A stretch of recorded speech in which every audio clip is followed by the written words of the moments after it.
We're going to start things off by talking New Orleans Saints. It is that time of the year, starting to get things ramped back up. It'll be a 3-day minicamp period beginning today for the Black and Gold. They will then, of course, have training camp later on in the summer over in California. They'll be hosting that at UC Irvine due to some facility issues here in the New Orleans or over in the New Orleans area. And to talk about the New Orleans Saints, get a little off-season recap, it's our guy Ryan Hinton who joins us now. Ryan, appreciate the time as always. Brother, how you been? I'm doing great, sir. Glad to be on. You know, it's been a while since we've talked to you specifically, Ryan. So in this Saints offseason that we've seen, you know, some moves, a variety of different ones, Chase Young maybe being the headliner, along with some of their draft picks early on. What have you made of what Dennis Allen and company have put together here in the offseason? Well, it's been kind of an interesting off season, especially with the way they've decided to approach it. They haven't been really aggressive. You didn't see any really big free agency signings. The NFL draft came. There wasn't any big move ups in the first round pick. They didn't trade any future picks to go target anyone. They just kind of stood pat and let the draft board come to them. So I think, the Saints are trying to be a little more, conservative, you could say, as far as how they manage the cap, trying to get the salary cap in order and just kind of add to the roster and trying to not mortgage your future away too much. So it's been kind of interesting to watch that. But I think the biggest addition this offseason wasn't a player. It was bringing in Clint Kubiak as offensive coordinator, along with some of the other assistant coaches under him to work on the offensive line and wide receiver and other positions.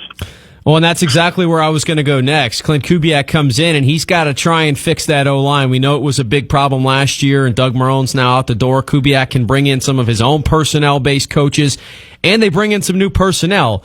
It's also a really difficult situation where you have the question marks about whether or not Ryan Ramczak's going to play. We still don't really have those answers, and I don't know if we're going to have them anytime soon. So you draft a player like Taliesin Fuaga, who you hope can fill in one of those roles, and maybe there's still some hope with Trevor Penning on the other side. I don't know. Where are you about the guys currently on the roster and how Kubiak and company have had to deal with this difficult situation of not knowing whether or not their franchise right tackle is ever going to play again? Look, I think they know what's going on more with Ramczyk than we do. I mean, from what I've heard, Ramczyk has lost a ton of weight. It looks very much so like he's done playing football, but we'll see when that becomes a concrete thing. But they're moving forward as if he's not playing again for the New Orleans Saints. So you do have Trevor Penning moving over to right tackle. You have Fuaga, who they drafted. He's going to be playing left tackle.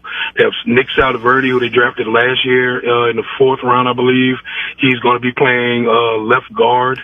So it's a completely new offensive line, and the biggest change is the scheme. They're moving to more of an outside zone, inside zone stretch scheme like we see in San Francisco and Miami. It should theoretically help his offensive line because, guys like Cesar Ruiz and Eric McCoy are really athletic offensive linemen that can move really well laterally. So it should fit them. The entire offense is really excited about this scheme. They seem to really be diving into it. It's just going to be a wait and see to see if it comes to fruition, but I'm kind of excited just to see how it all works out, especially with Trevor Penning. That's the biggest key. The fact that he's been given pretty much a clean slate to come in and start over at right tackle at a new position, just to try to get the best out of him, to at least be an average offensive tackle in the NFL. If he can get to that point, it'll be huge for this team. Yeah, the other thing that's been intriguing for me to kind of keep track of once Clint Kubiak got into town and brought in some of his own coaches and, to an extent, some of his own personnel, I guess you can say, with some of the players that they added, but also some of the players that they already have. And Taysom Hill's one, and we know the role has evolved. It's at times been inconsistent, and fans have certainly been very frustrated with the way he was or wasn't used at times. But now you bring in who we think of as a much more innovative, younger offensive mind to have the opportunity to use a player with his skill set. What are you excited for about where Taysom's role can be, and where do you think, as of now, that it's going to be based on what we've heard from Kubiak so far? I'm very excited about what Taysom Hill is. Look, when they hired Clint Kubiak, I went back and studied coaching tape of the 49ers. And one thing that stood out to me was their use of Kyle Juszczyk, their fullback, and how they utilize him. Even though he's just a fullback, he does so much more. Like, he's used as a tight end, as a halfback. They move him around, they motion him a lot just to kind of dictate certain personnel and just to give certain looks to the defense. Very multifaceted, catches the ball. And when I watched him, I was like, man, I could see Taysom being used for that role. And lo and behold, it sounds like Clint Kubiak kind of thought the same thing. He flew out to meet with Taysom in Utah this offseason and basically told him, look, we have an idea, a vision for you on how we want to do it. You know, if you buy in, we're gonna do it. And Taysom Hill bought into it, and they moved him to fullback, but he's really just like a do-it-all player, and they plan to get him a lot of snaps on offense, and I'm really excited about it. I think, you know, the dimension he could bring to the team would be very different from what he's done, not just, you know, with the ball in his hand, but just what he could show as just a guy, as a chess piece that could be moved around. So I'm pretty excited about that, and I'm happy that Clint Kubiak saw that just by looking at the tape and seeing that, look, we have this talented, hard-working player that, you know, that's willing to do anything for a team. Let's utilize him. So that was really promising to see. We're talking with Ryan Hinton of the Saints Block Party podcast. Ryan, continuing with the run game and looking at the offensive side of the football, Jamal Williams, we had conversations before once Clint Kubiak came into town that is he going to be one of those odd guys out that maybe doesn't have a role, because we didn't see him play much last year until the back half when it was pretty much all said and done for Pete Carmichael. But do you think he still has a role in this Clint Kubiak system? I mean, judging just from the reporting we were hearing out from the OTAs, it sounds like, you know, he's been getting the bulk of the, you know, the snaps with the ones as far as, you know, running back one, plus with every Alvin Kamara. He hasn't been there at OTAs, but he'll be there at minicamp today. But I do expect Jamal Williams to still get his share load. I really have high hopes for Kendre Miller.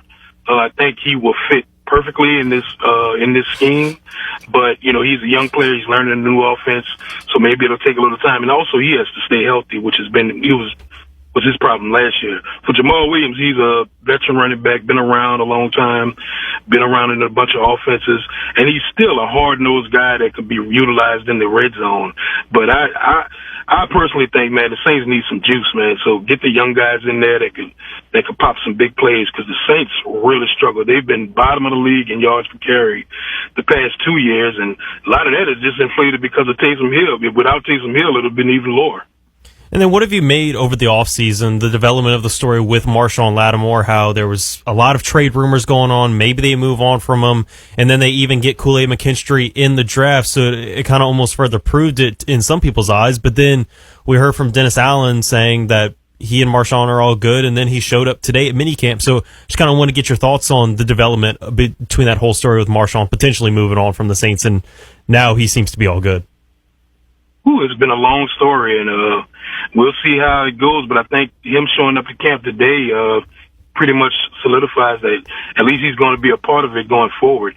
It's interesting. It was real. He was definitely on the trading block, but the Saints made a decision that they're not going to give him away. This is one of the best cornerbacks. I really want to see him be an aggressive head coach and go out and attack teams.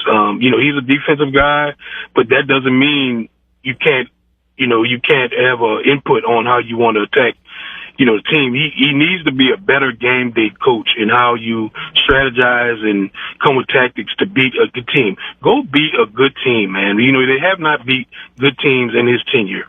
Go beat the Dallas Cowboys. Go beat the Philadelphia Eagles.